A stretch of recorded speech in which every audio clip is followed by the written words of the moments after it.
sais pas, je suis assis sur un truc, là, ça me gratte. Attends, je suis assis sur un truc, là, c'est tout petit, ça pue, c'est Jean Robin. C'est Jean Robin. Et Dieu a créé des bestioles comme ça, infimes, et infâmes d'ailleurs, qui sucent le sang. Moi, je suis un peu comme le temps de Socrate, hein, temps T-A-O-N. J'aime bien piquer là où ça fait mal. Voilà, comme raciste, tiens, sale bête.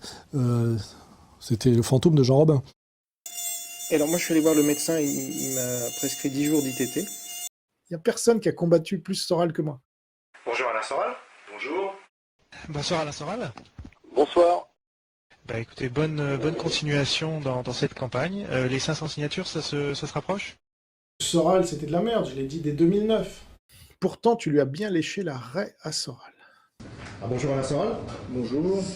Donc, votre livre Comprendre l'Empire se vend plutôt bien. Où est-ce que vous en êtes? Il y a un moment, il y a la réalité et il y a le fantasme. Moi, Soral, je lui ai proposé un débat en 2009. Il a refusé, parce que je l'aurais mis à poil. Quand j'ai fait un débat avec lui et Freisinger, il s'est très bien tenu face caméra. Et dès qu'on éteint la caméra, c'est parti, toi le juif, toi... Avec toi, il a été odieux. Il a été odieux, il t'a méprisé, il t'a insulté. Il m'appelait même plus Jean Robin, mais il m'appelait Rothschild, ou il m'appelait Jean Rabin, etc. Petite merde. Et là-dessus, Soral, il a raison. Il faut le savoir, ça. Quand j'aurai des objectifs un peu plus ambitieux, parce qu'il faut bien dire que se payer Alain Soral, c'est pas dur. Et là, je vais effectivement remercier Jean Robin, qui est hors concours pour le Crétin du Noir, de m'avoir prêté ce livre que je ne lui ai pas rendu, parce que comme il m'injurie depuis, je pense qu'il a du mal à venir le rechercher. Mais s'il veut venir le rechercher, il a qu'à venir me voir. Je lui rendrai pas seulement le livre, je lui rendrai aussi la monnaie de sa pièce sur 2-3 injures que je n'ai pas appréciées. Parce que là, c'est Soral qui mène la danse, hein. Je sais pas si vous avez remarqué. Mais qu'il est bien un petit dialecticien sophiste, en plus, je dirais même pas talmudique, parce qu'il est mauvais, quoi. Je veux dire, on voit c'est des cours du soir accélérés qu'il a pris, parce qu'en fait, il se réclame d'une communauté dont il n'est pas, hein, il faut le savoir. Hein. Il faut le savoir. Sa mère ne l'est pas, donc il ne l'est pas. Donc c'est comme la noblesse d'Empire qu'on fait toujours des tonnes, où les gens qui ont acheté leur titre, la bourgeoisie, c'est le bourgeois gentilhomme, quoi. Le mec, c'est le bourgeois gentilhomme du talmudisme, quoi. Très bien, merci beaucoup Alain Soral. Je vous en prie.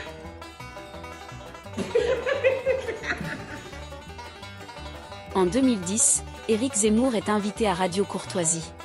Mais, il ne savait pas que le soldat du slip interviendrait dans l'émission. Mais non, mais je profite de la surprise qui est la mienne, à la fois de rencontrer Jean Robin, parce que d'habitude je le vois sur écran. Parce qu'on m'envoie, on me dit Jean Robin a encore dit du mal de toi. Non, c'est pas mon genre. Et là, il faut absolument défendre la liberté d'expression en général et celle d'Éric Zemmour en particulier. Et puis, un an plus tard, il a retourné sa veste. Hein, pour les naïfs qui défendent la liberté d'expression d'Éric Zemmour, en fait, ils défendent la liberté d'expression d'un mafieux. Mais parfois, l'être humain est un peu tordu et hypocrite. C'est quelqu'un qui va utiliser le concept de la liberté d'expression, mais en fait, il s'en fiche complètement. Et là, c'est parti pour le brossage et le cirage de pompe. C'est vous qui avez le plus attaqué le politiquement correct, mais à la hache. Et ça, Zemmour, soi-disant, il dénonce mai 68. Ah oui. Sauf que lui, il participe très activement à parachever mai 68. Faut arrêter d'écouter des gens comme Éric Zemmour. Éric Zemmour est pour l'immigration. Il est comme le Front National. Tous ces gens-là sont pour l'immigration. Vous êtes arrivé à faire ce que personne, depuis 20-30 ans en France, n'est arrivé à faire. Donc c'est l'hypocrisie incarnée. Mon cher Jean Robin, j'attends que vous disiez ça sur Internet. Dans vos interventions, dans vos diatribes, dans lesquelles vous m'insultez copieusement. Donc j'attends que vous retiriez toutes vos insultes et que vous disiez tout le bien que vous avez dit ici de moi. Je dis à chaque fois le bien et le mal que je pense des actes, mais pas des personnes. Parce que moi, je n'aime pas la personne. Vraiment, Éric Zemmour, c'est quelqu'un de malsain. Si, des personnes aussi.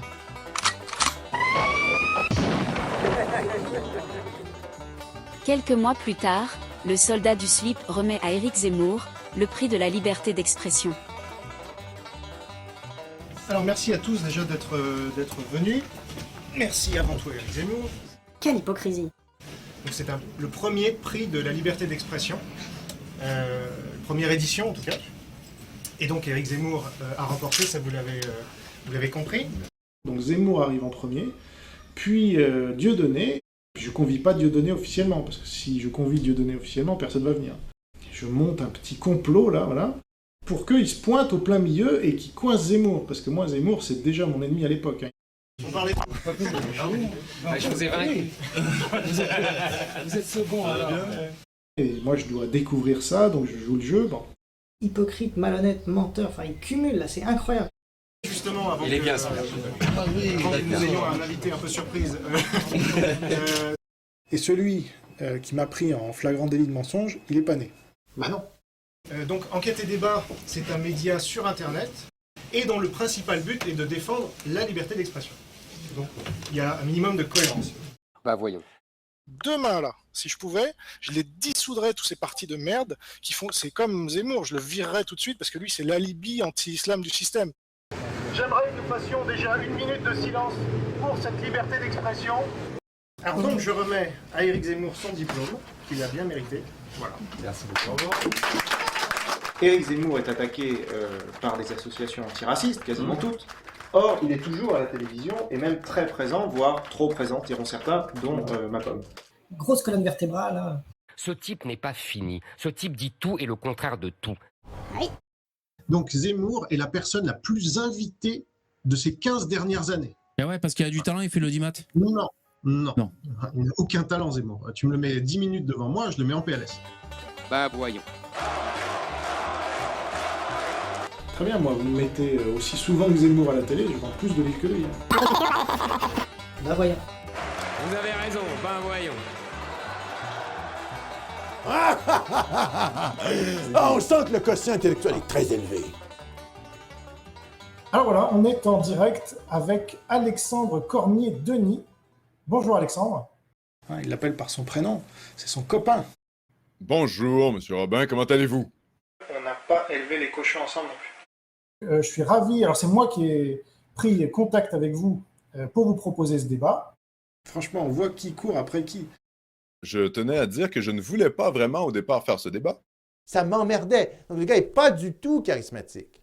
Il est comme une espèce d'Asperger. Chine communiste ou grand remplacement, quel est l'ennemi principal de l'Occident? Je considère que l'ennemi, c'est la colonisation sous bannière de l'islam. C'est pour ça qu'il faut désigner la Chine communiste comme l'ennemi. Péril jaune devant et marron derrière. J'ai changé de priorité, voilà. Bon, bah, ce gars-là est un guignol, en fait. Donc, qu'est-ce qu'il veut dire, ce type à la con? Exact. Lui qui a dit tout et son contraire dans les 10 dernières années. Bing bong, bing bong.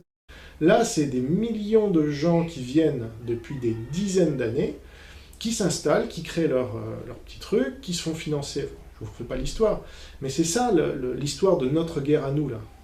La Troisième Guerre mondiale, qui a commencé officiellement le 11 septembre 2001. Alors que la Chine communiste, elle a déclenché la Troisième Guerre mondiale. Ah ouais. Insupportable, cet homme. On ne sait pas où il loge. La boîte à idées, là, piou, là. À force de tirer partout, il manque toutes les cibles. Ouais, c'est la catastrophe, cet homme. Bon, déjà, un petit point sur la terminologie. En effet, moi, grand remplacement, je n'aime pas. Parce que c'est son porteur principal, c'est Renaud Camus, et c'est un gauchiste. C'est quoi cet argument de merde qui encule des mouches? Je suis pas sur la ligne Camus, moi. Grand remplacement, c'est un complot, déjà. J'aime pas trop l'idée. Le grand remplacement est une théorie conspirationniste. C'est que j'ai l'impression que vous substituez le complot judéo-maçonnique de l'extrême droite dans le complot sino-communiste de la Chine. C'est comme si tous les malheurs, soudainement, de l'Occident étaient dus à la Chine communiste. La peste jaune! Le péril jaune! Donc vous nous envoyez, vous nous colonisez avec des bocs-côtés, là, on n'en a vraiment pas besoin de ce gauchiste, là. Il fallait y penser. Pas fut, le gars. Et je suis censuré pendant que boc-côté, d'accord, qui n'a rien à faire en France, pour un nationaliste français comme moi, eh bien lui, il passe dans tous les médias. Non, je ne suis pas jaloux. Toujours le ressentiment envers les gens qui réussissent. Donc, il voit Boc-Côté en France, et là, ça l'humilie, parce que c'est pas lui qui est là-bas. Bien, écoutez, je vous remercie déjà d'avoir participé à ce débat. C'est soporifique. Le gars n'a pas de charisme. Je sais que je suis écouté un peu partout, notamment au Québec. Tout le monde au Québec rigole. On se fout de sa gueule. Je prierai pour vous et votre famille, Monsieur Robin. C'est très gentil.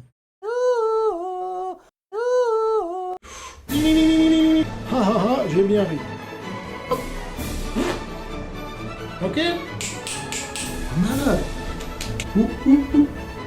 Après, vous marchez dedans, vous dites, ah, je sais pas, c'est de la merde. Ah oui.